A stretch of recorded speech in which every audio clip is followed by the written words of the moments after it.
belé tout cela on a bien invité tous en amont mboka Mathieu azakat na biso moko ya bana UDPS mbote de quoi là Nicolas Belé quand même toujours à pied levé. Oui, Nicolas Belé mboka pesi biso ba charge peut y partir toujours Kamba vraiment. En tout cas, c'est un plaisir ya kuta nous na tonga lelo et puis kosola na maimata limboka na biso. Oui, ils sont agressés par les adversaires, les ennemis de notre peuple. Tobandawana, beaucoup ils sont agressés par les ennemis, il y a peuple ennemi RDC. Comment on a Congolais au bazo qui ne corrigeur de condamnant à tout le monde de quoi peut perdre parce que ils ont des combats combatté, de quoi peut perdre au maïe banaka, basmaka peut ba poste la moko au la taba kota na bango, il y a peut perdre ils saloningeni. Oui, bon, pour moi, c'est vraiment pas une surprise de quoi là, puisque tu as vu comment est-ce qu'elle peut perdre comment on a pouvoir dans Katiambo Kanabiso.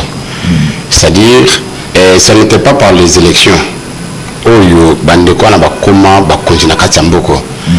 Ça a été par les armes, batangisa makila ba Congolais, avec l'entrée à AFDEL, dès les lots, AFDEL s'est transformé et comme il peut perdre, et puis il y a nomination sur beaucoup de mais moi je considère que nous et leur manquant.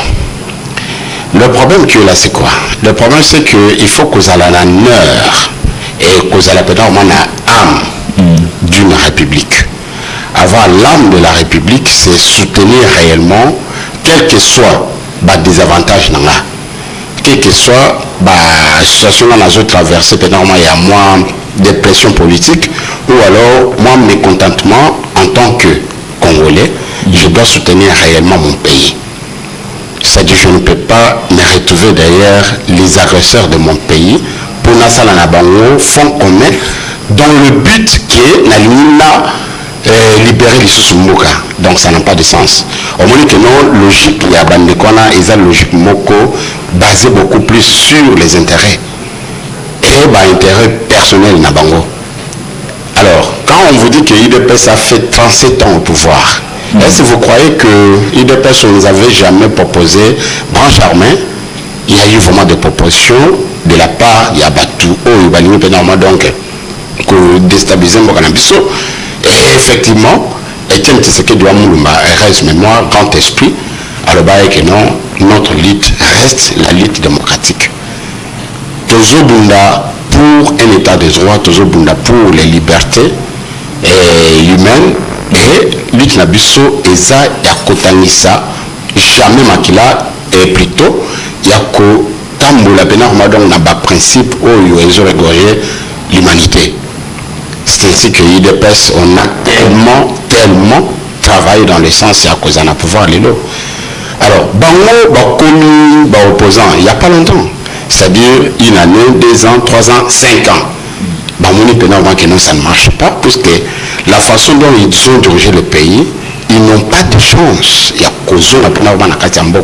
si réellement il y a des élections.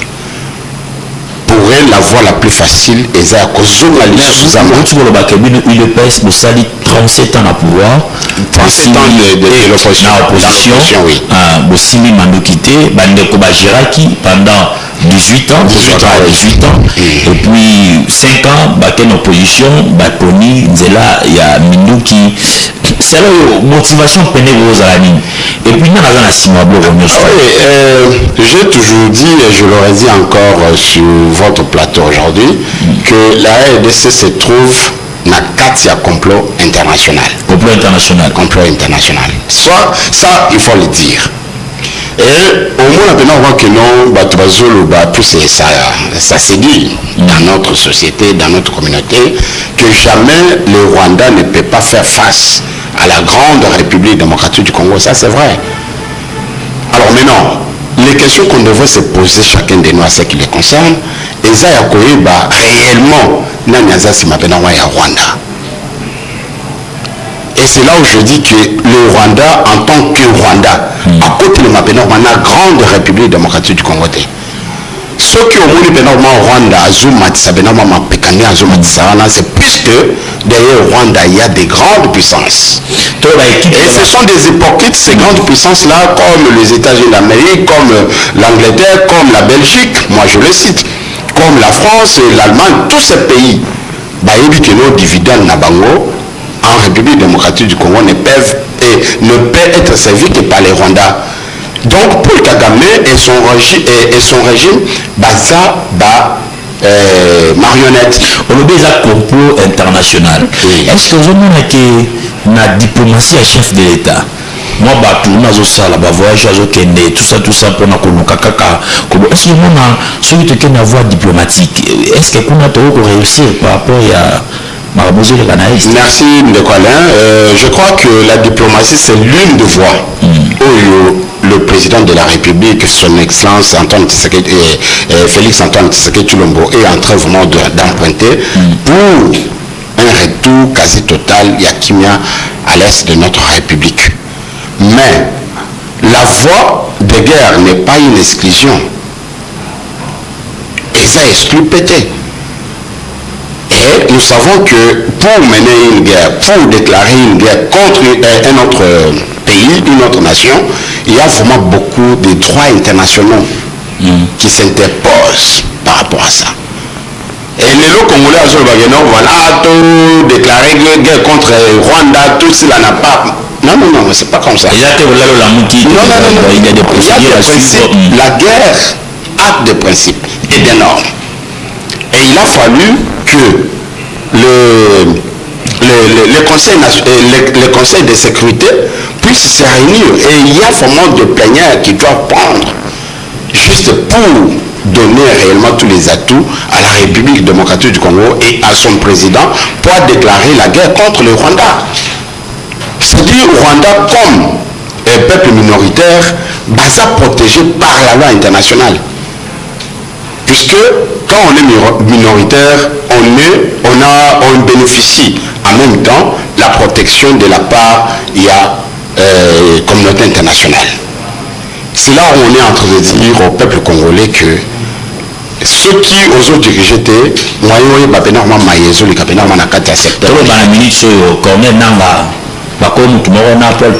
c'est exactement ça. C'est exactement ça. Ça a été dit. Et puis, ça m'a pénal dans la Katiamora Nabiso. Na moko ya mabele ou alors moko ya portion de terre ya République démocratique du Congo. Les gars prennent l'audace de défier vraiment tout un peuple. Disons que voilà, vous étiez en train de chercher celui qui est en train de tuer. C'est lui qui est en train de verser votre sang. Je suis là. Mais il ne fera pas de long pour rien. Pourquoi? Puisque à côté de pourquoi juste déjà avancé et il n'a pas vraiment de faculté à tenir. Il ne va pas tenir. Et d'ailleurs, pour la correction de la rébellion, il faut à la peine donc la bénédiction au peuple naïo. C'est monsieur qui est maudit. Pourquoi jusque-là, il n'y a aucune communication officielle? Il y a Bandeko qui a peu perdu. Comment ils peuvent faire un communiqué officiel? C'est un silence complice. Papa Alain. C'est un silence complice. Imaginez-vous, on est parents. Vous et moi, on est parents. Au Kiti n'a pas l'air, de tout ce qui va peut-être dans le au côté de nos petits à salle forfait, peut-être na parcelle voisine. Alors, parents que nous sommes, au commis, bâti au pénal, moi, damas, la c'est pas maman. Au bani ota même à Burkina Faso tali pénal ma télévision aux autres qui pétaient même pas sur rapport. Eh bien c'est quoi? Ça veut dire quoi? Ça veut dire yo en tant que responsable à moi tu as participé même si tu n'as pas cautionné de façon claire et visiblement, mais il faut que que non c'est le responsable au il y a moi non c'est-à-dire ceux qui les lots communiqué officiel il y a pas de quoi perdre les autres tardés c'est puisqu'ils sont de mèche. Pourquoi c'est toujours le quoi perdre qui à la base il y a coq en jambe il y a action gouvernementale na moment il y a gouvernement il y a papi et il kamba c'est eux qui sont toujours à la manette de faire décoller vraiment le pays. Toujours comme parti politique. Parce que Naoka qui, dans la député national, a proposé bozaki na ministère intérieur boto la bango agrément donc autorisation comme parti politique et ils ont partagé peu avis. Oui, ndeko Eliezer en tant que moko ya le Béli ya Congomani République démocratique du Congo, c'est son point de vue, mais qui peut être partagé par quelques Congolais. Alors je crois qu'il a vraiment d'éléments, ou alors il a des argumentaires quand il a proposé cette possibilité. Pourquoi? Quand on se comporter. Donc, les amis se comportent en traître. Et vous avez vu il n'y a pas longtemps comment est-ce qu'on a fouillé la fondation Mouzen Laurent des Kabila. Qu'est-ce qu'on n'a pas trouvé là-bas? Qu'est-ce qu'on n'a pas entendu? Pourquoi ça doit être toujours bande quoi pépère de Wana? Ça fait 2 fois Maramazole qui a la fondation Wana. Mais c'est là où on dit, mais qu'est-ce qui se passe avec Bandekwa Péperde? C'est-à-dire, Bandekwa Péperde, Bakanisa net que non, ils ont dit une aventure, cédé Nabango, ou alors, binon, voilà, comme on a été battu dans l'élection, on peut faire semblant, il y a que zone à ciment, mais avec les intentions de nuire le pays. C'est-à-dire, tout il y a nuisance, il y a Bandekwa Péperde. Et ce qu'on maintenant donc à un niveau qu'on ne peut plus supporter. Et c'est là où j'interpelle le président de la République en tant que garant de la nation de prendre vraiment ses responsabilités. Et en même temps, on interpelle nos services de sécurité. Parce que Moka Oyo est un seul patrimoine commun au Bakongoli tout ça. Ok. Donc, il faut pas jouer énormément de menaces, nous se jouons comme des menaces sérieuses. Et le président de la République doit prendre réellement des mesures à ce que jusqu'à présent, on a individu, non PPRDT, parce que jusqu'à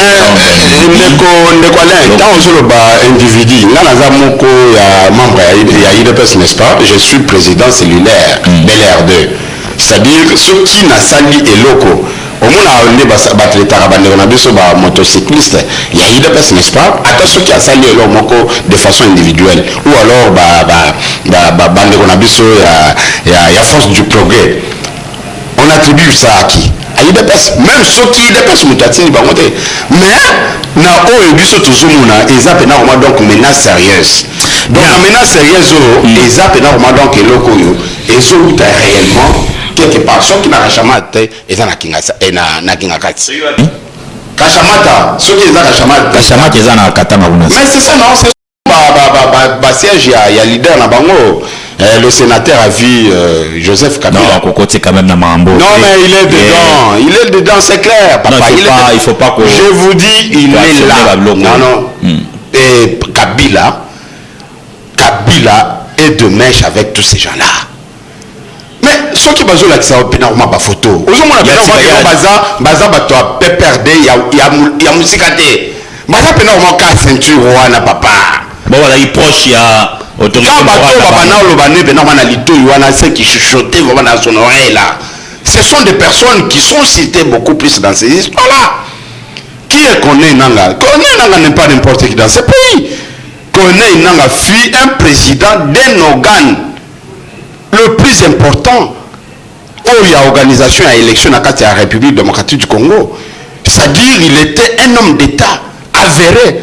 Mais le lot a se traduit à commis pénalement rebelle et vous dites que non, Kabila, lui, il est vraiment indemne, il est vraiment clean. Non, ça j'en doute. C'est là où le président de la République devait faire très attention avec tous ceux qui sont tout autour de lui. Okay. Il y a beaucoup de choses qu'on peut dire vraiment dans ce pays, mais... Là, c'est vraiment perdre ceux qui bakoloba parce que comme on a pas cadre na bango pour rejoindre Corneille Nanga bon to éviter to mettre au bango alors to kene na lelo bozana matinée ndenge bobenga ngo na Toxer Awa votre secrétaire général à Bengi Sibino. Donc 2 points à l'ordre du jour, gestion présentation à membre de la commission et gestion des ambitions au sein du parti et puis national sécuritaire autour de Belawa. Peut-être ablo monsieur Robima na matinée voilà to éviter ndenge ni Rosala mobilisation pour na programme lelo. En tout cas IDPS c'est vraiment une structure vraiment la plus bien organisée de tous les partis politiques en République démocratique du Congo, ça il faut le dire. Je vais vous donner vraiment les programmes. Il y a IDPS au moins hebdomadaire. IDPS chaque mardi au coup de normal Ligue des femmes Nabiso Azo Sangana. Et c'est là à travers le monde. Voilà, c'est lui bien à niveau ils ont un niveau national. National. Okay. Oui, voilà. Ils ont un niveau national. Alors chaque jeudi au coup jeudi chaque vendredi ils ont réunion fédérale dans toutes nos fédérations à travers le monde. Chaque samedi, tous a réunion sectionnaire dans toutes nos sections à travers le monde. Et chaque dimanche, tous a réunion cellulaire dans toutes les cellules qui composent notre parti. Alors, pour répondre à la question, il y a mobilisation. Exactement. Mobilisation à IDPS, c'est à l'issue de ma bête à ma soloté. C'est-à-dire, on a reçu vraiment déjà, moi, vaccin, moi, ils ont déjà dans moi. Ceux qui n'ont eu qu'à que non, ils ont événements ou soit des activités à partir. Moi-même, je suis interpellé. Nakata moté mananga moko na bi non ou wana bena on a kozangate. Et cela n'empêche que biso en tant que bakambia ba organe de base, on a sensibilisé ba o biso tozo kamba dans le sens que tous à la pena mon bondo correspondre na invitation il y a moko il y a Mukambi il y a Mapinga il y a IDPS notre informateur en même temps via à titre formateur bilonio soit na pena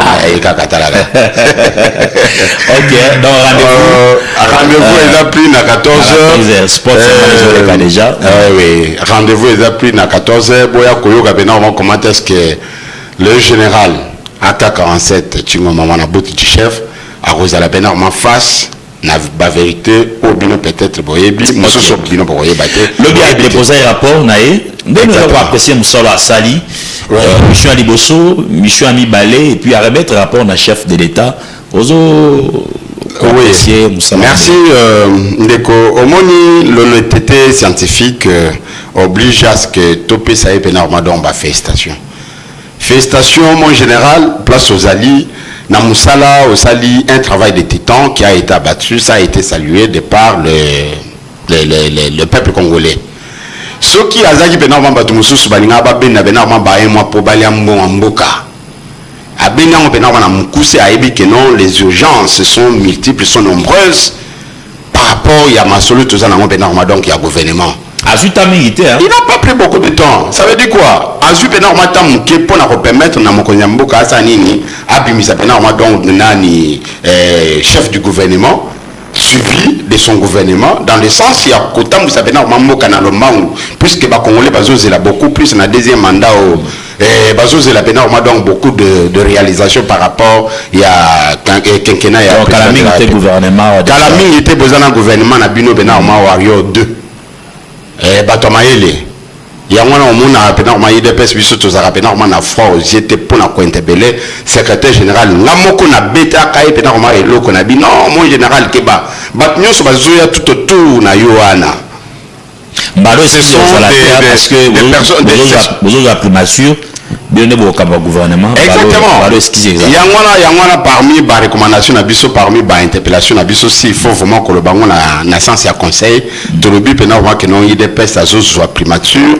et puis to faire exécuter les projets de société à IDPS. Ok, merci beaucoup le comité to comme ça parce que ouais t'as Isabelle il faut Mbappé invité Moussoussou na plus de 30 secondes t'as la caméra bana IDPS nyoso bazolanda o baza ana Kinshasa ba combattant ba militant ba cadre ni no ko bango pour na programme ya 14h.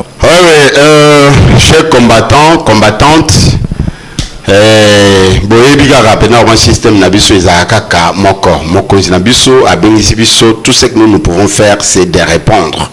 Et ça na matinée oyo IDPS a organisé nde tozaka pena na ba même élément de défense, c'est-à-dire il faut tous à la peine normalement bomoko. Et c'est pas aujourd'hui que l'IDPS nous devons vraiment aller vraiment dans Babylone comme il y a pas dislocation et puis dans le sens il y a qu'à se mettre des coques en jambes. Et pouvoir au biso tous c'est un pouvoir acquis par le sang.